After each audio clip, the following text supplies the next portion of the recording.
এই জন্য অন্তর্বর্তীকালীন সরকারকে আমি বলবো যে এখানে আপনারা যেই নারী নীতি সংস্কার যে কমিশন করেছেন এবং তাদের যে প্রস্তাব অনুযায়ী আপনারা খুব খুশি ভাবা দিচ্ছেন, এখানে আপনাদের মনে করতে হবে যে এমনিতেই আপনারা কিন্তু জনগণের ভোটে সরকার কিন্তু হন নাই। আপনারা কিন্তু দেশ পরিচালনা জনগণের ভোটের মাধ্যমে কিন্তু দেশ পরিচালনা করছেন না। এখানে হাজার হাজার মায়ের কোল খালি হয়েছে, বহু সন্তানদের চক্ষু হারিয়েছে, হাজার হাজার মায়ের সন্তানরা পঙ্গু হয়েছে। এর ফসল হলে আপনারা, আর সেখানে আপনাদেরকে সুন্দরভাবে দেশ পরিচালনা করতে দেবে, এটা আপনারা বুঝেন না। আমরা তো সবসময় আপনাদের সহযোগিতা ছিলাম, এখনো আছে, কিন্তু আমাদেরকে রাস্তায় নামিয়ে আপনাদের মুখামুখি দাঁড় করে ওই ফ্যাসিস্ট এবং ঘাপটি মারা শত্রুরা যেন সুযোগ না নিতে পারে, এটা আপনাদের মাথায় রাখার জন্যে আমরা বিশেষ করে অনুরোধ করছি। এরপরেও যদি আপনারা সামনে পা বাড়াতে চান, পরিষ্কার মেসেজ, আল্লাহর রহমতে যারা নাকি বিভিন্ন সময়ে ফেরাউনি ভূমিকায় ছিল, তারাও কিন্তু তাদের ফেরাউনি ভূমিকা বাস্তবায়ন বাংলার জমিনে করতে পারে নাই।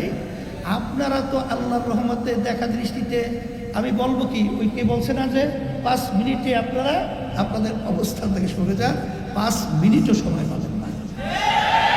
আমি আপনাদের সকলকে ধন্যবাদ জানাচ্ছি এবং সম্মানিত ওলামায়ে কেরাম এবং রাজনীতিবিদ এবং বিশেষ করে আমরা যারা আলহামদুলিল্লাহ ইসলামী রাজনীতির সাথে জড়িয়ে আমরা কাজ করছি, আজকে এক মঞ্চে আমরা আসায় আলহামদুলিল্লাহ আমার কাছে খুব ভালো লাগছে এবং ইসলাম দেশ এবং মানবতা গড়ার একটা পদক্ষেপ অনেকটা এগিয়ে গেছে আজকের সম্মেলনের মাধ্যমে।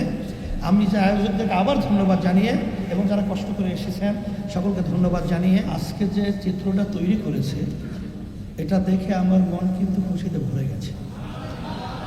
আজকে এর মাধ্যমে জাতির কাছে একটা মেসেজ, এবং বর্তমানে যারা কুলাঙ্গার ওদের কাছে কঠিন মেসেজ। আর বক্তব্য বেশি প্রয়োজন নাই, আজকে যারা এখানে উপস্থিত হয়েছে এর মাধ্যমেই যারা নাকি দেশকে অশান্তি করার এবং আমাদের ভবিষ্যৎ প্রজন্ম সহ নাস্তিকতা বাস্তবায়নের যে হীন চিন্তা এবং চেষ্টা করছে, এটা কখনোই তাদের বাস্তবায়ন হবে না।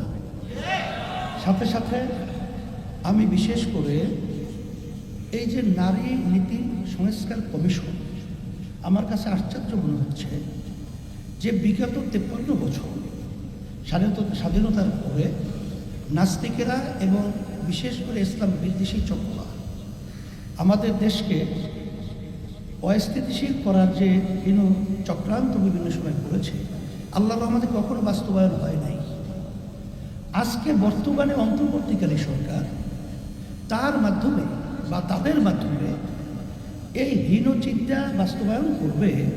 আমার মনে হচ্ছে যেটা ভারতেই তারা জানে যেটা বাস্তবায়ন সম্ভব না, কখন এটা বাস্তবায়িত বাংলাদেশে হবে না, তারপরেও তারা এই পথ বেছে নিলে কারণটা কি? আমার মনে হচ্ছে যে আজকে যে আওয়ামী ফ্যাসিস্ট এরা যে 5ই আগস্ট আল্লাহর মাই গ্রামের কথা আছে আলমের বাহির ভাত পাক করেও খেয়ে যেতে পারেন নাই, ওরা তো বসে নাই। এবং পাশে বিভিন্ন যে আমাদের শকুন চক্ষু নিয়ে যারা নজর রাখছে তারা তো বসে নাই।